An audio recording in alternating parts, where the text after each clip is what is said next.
Now let's do some of the numericals based on the topics we have covered. The very first question is, a 100-turn closely wounded circular coil of radius 10 cm carries a current of 3.2 ampere. What is the field at the center of the coil? What is the magnetic moment of this coil? तो पहले तो आप ये लिखिए कि given क्या क्या है। तो अपने को करंट दे रखा है, नंबर ऑफ टर्न्स दे रखे हैं अपने को, radius of the circular coil आपको दे रखी है, ठीक है ना, और एक एक्सटर्नल मैग्नेटिक फील्ड के अंदर वो रखी है। तो हमें मैग्नेटिक फील्ड की वैल्यू निकालनी है, ठीक है ना। तो देखिए, जो आपकी सर्कुलर कोयल है उसकी रेडियस आपको दे रखी है r, और नंबर ऑफ टर्न्स इसमें कितने हैं, ये 100 नंबर ऑफ टर्न्स हैं, ठीक है ना। 100 नंबर ऑफ टर्न्स की एक कोयल है और इस कोयल में जो करंट फ्लो कर रहा है वो 3.2 एम्पेयर का करंट फ्लो कर रहा है, ठीक है। तो मैग्नेटिक फील्ड कैसे बनेगी, तो ये हम फॉर्मूले ऑलरेडी हम ड्राइव कर चुके हैं पीछे। तो मैग्नेटिक फील्ड का फॉर्मूला क्या है, mu not an I upon 2r, ठीक है ना। तो ये सारी वैल्यूज अपने को गिवन ही है, तो क्या आंसर आ जाएगा 2 × 10⁻³ टेस्ला। क्लियर है। आप चाहो तो मैग्नेटिक फील्ड का ये वाला फॉर्मूला भी यूज कर सकते हो, ये भी हमने पीछे पढ़ा है already, mu not I upon 4πr into theta, ठीक है ना। भाई कितना डिग्री वो घूमेगा, तो यहाँ पे अपने वाले केस में कितना डिग्री घूम रहा है, 360, मतलब पूरा ही राउंड काट रहा है ना, तो 360 इन द सेंस 2π। तो जब हम इसको सोल्व करेंगे ना, mu not I 2π upon 4πr, ठीक है, तो रिजल्ट फॉर्मूला यही बनेगा, ठीक है, फॉर्मूला यही आएगा। तो जो फॉर्मूला आपको ध्यान है उस हिसाब से आप कर लो, कोई दिक्कत नहीं है। दूसरा क्या पूछा था, मैग्नेटिक मोमेंट क्या है, तो मैग्नेटिक मोमेंट होता है IA, इसको m से डिनोट करते हैं, IA, ठीक है ना। और क्योंकि नंबर ऑफ टर्न्स भी दे रखे हैं अपने को, तो हम इसके साथ में n भी लगा देंगे, ठीक है। तो NIA हो गया, ठीक है। तो ये नंबर ऑफ टर्न्स दे रखे हैं, करंट दे रखा है, और एरिया, तो सर्कुलर कोयल का एरिया क्या होगा, πr², तो πr², तो r अपने को दे ही रखा है, ठीक है। तो कितना आएगा, 10 ampere metre square. Next question देखिए, 2 long parallel straight wires A and B carrying current of 8 ampere and 5 ampere in the same direction are separated by a distance of 4 cm. Estimate the force on a 10 cm section of wire. तो देखिए, दो parallel current carrying conductors हैं हमारे पास, जिनमें current 8 ampere और 5 ampere जा रहा है, सेम डायरेक्शन में जा रहा है, ठीक है ना।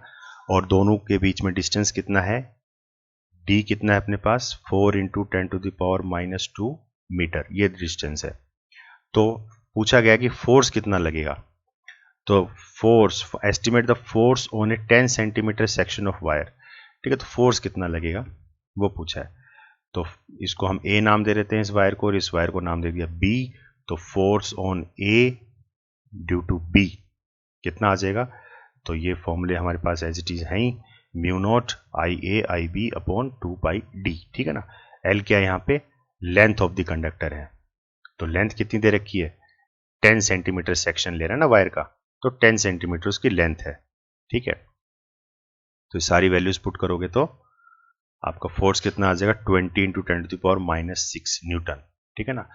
तो फोर्स सेम रहेगा, चाहे कोई सा भी निकाल दो, force on B due to A वो भी इतना ही आएगा, ठीक है ना, क्योंकि हमने क्या पढ़ा था कि फोर्स जो है मैग्नीट्यूड वाइज तो सेम होता है B ड्यू टू A, ठीक है ना। मैग्नीट्यूड वाइज तो फोर्स सेम होता है, डायरेक्शन वाइज अपोजिट होगा इसके अंदर, ठीक है ना। तो जब दोनों तरफ पैरेलल करंट जा रहे होते हैं तो ये फोर्स जो है अंदर की तरफ लगते हैं इनके अंदर, ठीक है ना। Force on A due to B और ये force on B due to A, ठीक है ना। तो एक तरीके से वायर आपके कॉनकेव शेप में आपके जो है मतलब मुड़ जाएंगे एक तरीके से। तो जो फोर्स की डायरेक्शन होगी वो FAB is equal to -FBA, ठीक है। तो डायरेक्शन वाइज इनकी अलग होगी, लेकिन मैग्नीट्यूड वाइज दोनों सेम होंगे। Next question, a circular coil of 30 turns, N दे दिया अपने को, having radius 8 centimeter, carries a current of 6 ampere, is suspended vertically in a uniform horizontal magnetic field of magnitude 1 Tesla. The field lines makes an angle of 60 degree with the normal of the coil. Calculate the magnitude of the counter torque that must be applied to prevent the coil from the turning. तो देखिए इस तरह से अपना diagram बनेगा। एक current carrying कोयल जो है वो 60 डिग्री के ऊपर जो है मैग्नेटिक फील्ड के अंदर रखी है, ठीक है ना। कोयल आप ऐसे समझिए कि जैसे ये कोयल है अपनी, ठीक है ना, इस तरीके से। तो ये जो है ये इसका एरिया हो गया, और एरिया के साथ जो नॉर्मल बनता है परपेंडिकुलर टू द एरिया, वो कितना एंगल बना रहा है मैग्नेटिक फील्ड के साथ, तो वो 60 डिग्री बना रहा है, ठीक है। तो इस एरिया, ये एरिया है आपका, ठीक है, और इस एरिया के साथ ये ये अपना क्या है, नॉर्मल है। तो कितना एंगल बना रहा है ये, 60 डिग्री। तो एक तरीके से अल्फा है ये। तो जो टॉर्क लगेगी, टॉर्क का फॉर्मूला क्या है, BINA साइन अल्फा, ठीक है। तो मैग्नेटिक फील्ड अपने को दे ही रखी है, मैग्नेटिक फील्ड है अपनी 1 टेस्ला, इंटू करंट अपना कितना है 6 ampere, into number of turns कितने दे रखे हैं 30 टर्न्स, तो इंटू 30, ठीक है।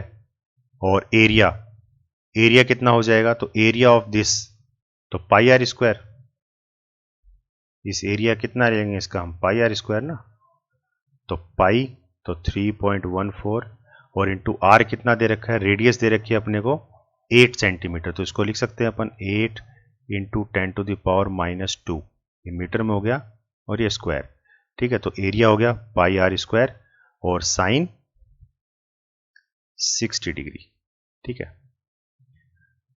तो जब अपन इसको सोल्व करेंगे तो इसका आंसर आएगा 3.133 न्यूटन मीटर।